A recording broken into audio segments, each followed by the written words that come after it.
Bismillahirrahmanirrahim. Assalamualaikum warahmatullahi wabarakatuh. Alhamdulillah wa syukurillah wassalatu wassalamu ala rasulillah amma ba'du. Saudara-saudara muslimku yang dirahmati Allah subhanahu wa ta'ala, paling tidak belakangan ini ada 3 hal yang cukup viral yang menyita waktu pemikiran yang dibicarakan di negeri kita. Yang pertama adalah tentang COVID-19 yang sudah terjadi 2 tahun lebih dan memakan banyak korban, dan sampai hari ini juga belum beralih dari pandemi ke endemi sebagaimana yang kita harapkan. Yang kedua yang juga cukup menyita waktu dan perhatian adalah meninggalnya Eril, ya, anaknya Bapak Ridwan Kamil. Dan yang ketiga adalah adanya dugaan rekayasa pembunuhan yang terjadi kemarin di Jakarta yang melibatkan banyak juga orang-orang penting. Lalu ada yang bertanya, apakah peristiwa-peristiwa ini ada dalam Al-Quran? Saya pernah ditanya ini dalam sebuah majelis ta'lim. Saya katakan, apapun peristiwa yang terjadi di muka bumi, yang sudah terjadi, yang sekarang terjadi, dan yang terjadi akan datang, semuanya diungkap oleh Al-Quran. Dan semuanya ada dalam Al-Quran. Kenapa? Karena Al-Quran adalah kitab masa lalu, kitab masa sekarang, dan kitab masa yang akan datang. Al-Quran adalah kitab segala zaman. Apa yang tidak ada dalam Al-Quran? Semuanya ada. Cuma kadang kita baru menyadari bahwa peristiwa itu dibicarakan dalam Al-Quran saat setelah peristiwanya terjadi. Seperti yang 3 ini. Yakni COVID-19, meninggalnya Eril, lalu kemudian dugaan rekayasa pembunuhan yang dilakukan oleh beberapa orang. Kalau kita perhatikan nanti Al-Quran misalnya, ada nggak dalam Al-Quran dibicarakan tentang COVID? Secara terang, tidak. Tapi kita bisa melihatnya ketika kita membuka Al-Quran surah Al-Baqarah misalnya, di ayat yang ke-26. Bismillahirrahmanirrahim. Innallaha la yastahyi ayyadriba mathalan ma ba'udatan fama fawqaha. Kata Allah, sesungguhnya Allah tidak akan segan-segan membuat perumpamaan sekalipun itu dari seekor nyamuk atau bahkan yang lebih kecil dari nyamuk itu. Nyamuk kecil. Dan kata Allah, aku tidak akan segan-segan membuat perumpamaan yang lebih kecil dari nyamuk. Apa itu? Kuman, bakteri, virus. Seperti yang kemarin terjadi. Yang menghebohkan, yang menakutkan. Yang bahkan orang-orang kemudian menghilangkan kebiasaan-kebiasaan hidupnya hanya gara-gara takut dengan COVID. Sampai sholatnya nggak berani ke masjid, sampai kemana-mana harus pakai masker, dan banyak lainnya. Kata Allah, itu pemisalan kehidupan. Itu yang pertama. Yang kedua, kematian Eril, anaknya Bapak Ridwan Kamil, ya, Gubernur Jawa Barat. Heboh. Masih muda, meninggalnya di sebuah sungai di negeri Swiss. Ada nggak diceritakan dalam Al-Quran tentang kematian yang seperti ini? Ada. Yakni tentang seseorang tak terjamin, tak dijamin, lahir di negerinya, hidup di negerinya, besar di negerinya, meninggal di negerinya. Harapan ya. Seperti kan ada orang-orang yang mengunggah lagu. Di sana tempat lahir beta, dibuai dibesarkan bunda, lalu kemudian tempat berlindung di hari tua sampai akhir menutup mata. Tapi ternyata tidak. Tidak semua orang meninggal di tempat kelahirannya, di tanah kelahirannya. Tidak. Kita bisa melihat banyak orang-orang yang lahir di Indonesia, besar di sini, tua di sini, meninggalnya di Jeddah, di Mekah, ketika mereka melakukan ibadah haji di Madinah dan tempat-tempat lainnya. Seperti itulah yang dialami oleh Eril. Ia lahir di New York, di Amerika Serikat. besarnya di Indonesia, meninggalnya di Swiss. Ada nggak ayat tentang ini? Ada. Bismillahirrahmanirrahim. Wa ma tadri nafsum madza taksibu khoda wa ma tadri nafsum bi ayyi ardin tamut. Tak seorang pun yang tahu, kata Allah, apa yang akan terjadi pada dirinya besok, dan tak seorang pun yang tahu di bumi mana dia akan meninggal dunia. Tak seorang pun yang tahu di bumi mana dia menghembuskan napas terakhirnya. Sebenarnya sebelum peristiwa kematian Eril yang menghebohkan, ada peristiwa lain yang juga sama dengan ini. Kematian yang tidak di tempat tanah kelahiran.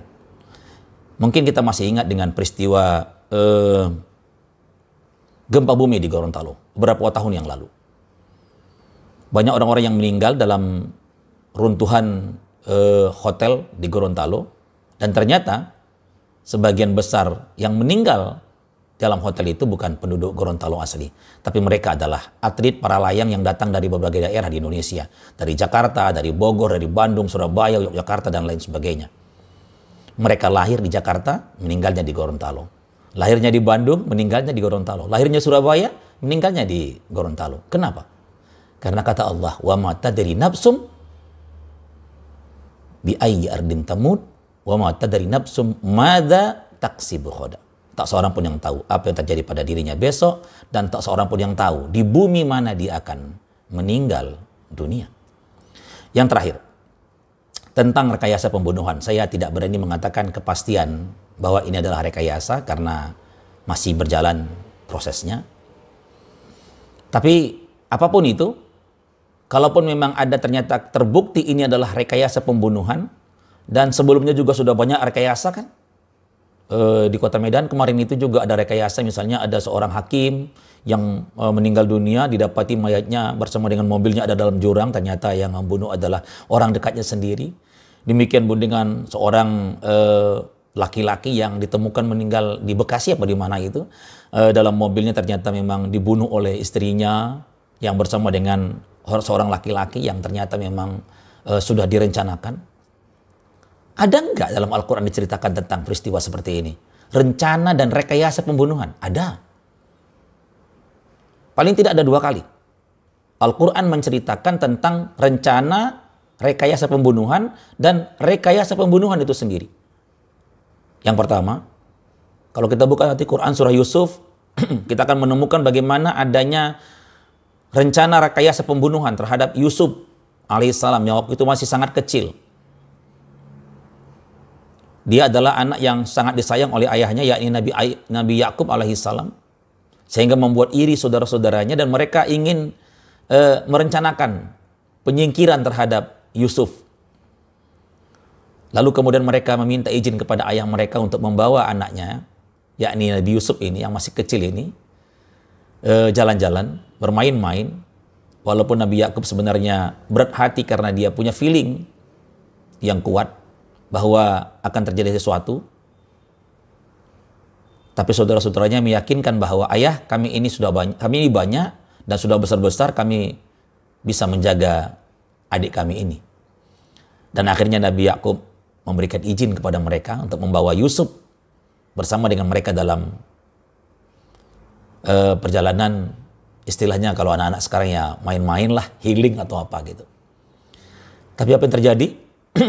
Saat sore harinya, mereka pulang menghadap ayah mereka sambil nangis, sesenggukan, terseduh-seduh. Ada yang nangisnya sampai hampir pingsan. Mereka berkata kepada ayah mereka yang Nabi Yakub, "Ayah, engkau benar. Kami bukan kakak yang baik. Kami bukan saudara yang baik. Kami tidak bisa menjaga adik kami satu-satunya ini. Tadi ketika kami bermain-main di pinggiran hutan, kami tinggalkan Yusuf bersama dengan barang-barang kami, dan tanpa kami sadari ada serigala yang menerkamnya. Kami tidak bisa menolongnya, kami tidak bisa menyelamatkannya. Kami hanya bisa menemukan baju yang dipakainya saja. Ini sudah berlumuran dengan darah." Allah ceritakan ini dalam Al-Quran. "Waja'u abahum isya'an yabkun." Dan mereka datang kepada ayah mereka pada sore hari yabkun, sambil menangis. Mereka menangis, mengatakan kepada ayah mereka bahwa Yusuf tak terjaga mereka dan diterkam serigala, dan mereka bawa pulang baju gamisnya yang berlumuran darah. Benarkah? Tidak. Karena mereka sudah merencanakan sebuah rekayasa rencana pembunuhan. Benarkah Yusuf kecil diterkam serigala? Kenyataannya tidak. Yusuf kecil dimasukkan mereka ke dalam sumur tua. Mereka datang kepada ayah mereka dengan cara menangis sejadi-jadinya. Karenanya maka para ulama mengatakan, bila datang kepadamu orang sambil menangis, mengadukan nasibnya, maka jangan terlalu percaya kepadanya. Karena saudara-saudara Yusuf datang kepada ayah mereka sambil menangis, padahal merekalah yang merencanakan pembunuhan kepada adik mereka itu. Peristiwa kedua, rekayasa pembunuhan dalam Al-Quran yang diceritakan adalah ketika Allah menceritakan ini dalam Quran surah Al-Baqarah. Waktu itu diceritakan terjadi pembunuhan terhadap seorang mayat, seorang laki-laki pengusaha. Mayatnya ditemukan di pinggiran desa, di perbatasan antara dua desa. Terjadi kehebohan, saling tuduh-menuduh antara desa yang satu dengan desa yang lain. Desa yang memiliki orang ini mengatakan kalian yang membunuhnya, tapi desa yang mayatnya ditemukan di desa mereka mengatakan bukan kami pembunuhnya. Dan orang yang paling ribut dalam peristiwa itu adalah keponakan dari pengusaha kaya ini. Ia bilang, aku nggak terima. Kira-kira gitu kalau bahasa kita. Aku nggak terima pamanku meninggal penasaran sampai nggak tahu siapa yang membunuhnya. Saya mau ditegakkan keadilan, dituntaskan, dicari setuntas-tuntasnya. Siapa yang membunuh paman saya ini? Akhirnya kemudian mereka mendatangi Nabi Musa karena mereka ingin menguji kehebatan Musa waktu itu. Kata orang-orang tua di antara mereka mengatakan, kami dengar Musa itu nabi katanya, dan dia katanya punya Tuhan yang luar biasa pandainya dan tahu segala hal. Yuk kita tanya dia, apakah ia tahu siapa yang membunuh orang kaya ini? Maka kemudian mereka datang kepada Nabi Musa dan mereka berkata, ya Musa, ada peristiwa bla bla bla bla begini. Dan apakah engkau bisa mencari solusi atau menjelaskan kepada kami? Tanya Tuhanmu. Tahu nggak dia siapa yang membunuh orang ini? Nabi Musa mengangkat kedua tangannya meminta tolong kepada Allah. Dan Allah kemudian menolong Nabi Musa. Wa idh qala Musa liqaumihi innallaha ya'murukum an tadhbahu baqarah. Dan ketika mereka datang kepada Musa menanyakan hal itu, Nabi Musa berkata, Allah menyuruh kalian menyembelih seekor sapi betina. Ketika Nabi Musa mengatakan itu, orang-orang Israel ini, orang-orang yang datang ini malah tertawa. Dan mereka berkata, qalu atattakhiduna huzwa ya Musa, kata mereka, kau ngejek kami ya?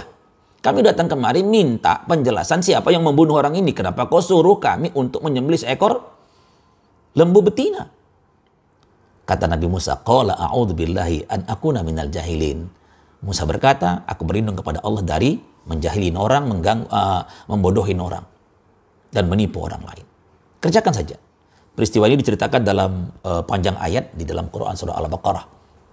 Sampai akhirnya mereka menemukan seekor lembu betina sesuai dengan yang diminta oleh Nabi Musa, sebagaimana yang difirmankan Allah, dan mereka menyembelihnya. Lalu kemudian Nabi Musa memotong sebagian dari bagian hewan lembu ini. Sebagian ulama mengatakan ekornya, ada yang lain mengatakan lidahnya. Apapun itu tidak jadi masalah. Lalu kemudian setelah Nabi Musa memotong satu bagian dari lembu itu, beliau memukulkan kepada mayat pengusaha kaya yang meninggal dunia yang ditemukan di perbatasan desa ini.